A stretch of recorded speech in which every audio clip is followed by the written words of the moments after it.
media sosial tersebut kan. Jadi selanjutnya kita belajar tentang ketentuan pernikahan menurut Islam. Jadi tujuan pembelajaran kita pada pagi hari ini, Anda semuanya harus tahu apa saja sih ketentuan pernikahan dalam Islam, apa saja rukun, syaratnya, tujuannya. Jadi Anda harus paham. Ya Bu. Jadi yang pertama, apakah Anda tahu apa itu pernikahan? Satu, hubungan Ya betul. Jadi pernikahan atau perkawinan itu adalah ikatan lahir batin antara kedua mempelai supaya terbentuknya suatu keluarga. Jadi hukum pada pernikahan di dalam Islam ini ada 5 sesuai dengan keadaan. Jadi yang pertama hukumnya yaitu wajib. Jadi wajib di sini dikatakan kalau misalnya mempelai laki-laki sudah siap, mempelai perempuan sudah siap, jadi dia sudah mempunyai keinginan untuk menikah. Jadi dia dihukumkan wajib untuk menikah supaya menjauhi perbuatan zina. Yang kedua yaitu sunnah.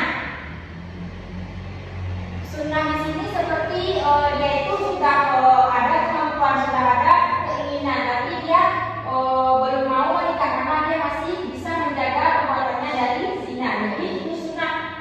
Selanjutnya yaitu haram. Hukum pernikahan haram di sini karena hukumnya ini, jika Anda dipaksa menikah, jadi hukum pernikahan itu haram karena Anda menikah itu secara terpaksa. Selanjutnya itu makruh dan mubah. Jadi Anda paham kan tentang apa saja hukum dari nikah ini? Kalau mubah itu gimana Bu? Mubah ini dia itu udah ada jaminan.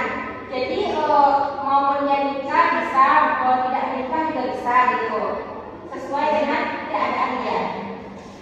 Selanjutnya kita masuk kepada rukun. Rukun pertama dalam pernikahan menurut Islam itu harus ada mempelai laki-laki. Ya.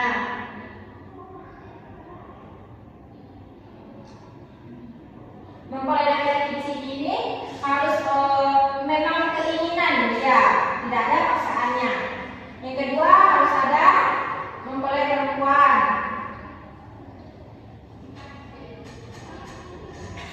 Kalau sudah ada mempelai perempuan, itu harus ada mempelai laki-laki. Yang ketiga harus adanya wali. Wali ini biasanya dari siapa? Dari pihak mana? Jadi wali ini biasanya siapa? Ayah. Ayah kalau ayah itu saudara. Bapak ayah. Apa? Sama. Iya ada. Ayah. Ya kalau nggak ada saudara laki baru saudara ayahnya sendiri.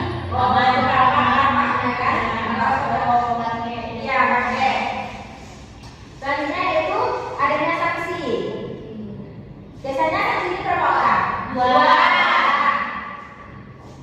Saksi ini biasanya laki. Yang kelima adanya mahar. Mahar ini suatu bentuk yang diberikan kepada laki-laki pada wanita. Biasanya itu maharnya itu seperti seperangkat sholat, seperangkat alat sholat. Jadi inilah rukun dari pernikahan menurut Islam. Selanjutnya kita masuk kepada syarat. Syarat yang pertama, mempelai laki-laki ini harus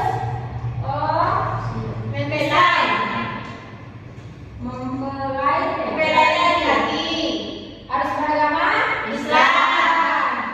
Harus dengan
masa idahnya. Ya. Yang ketiga harus ada wali.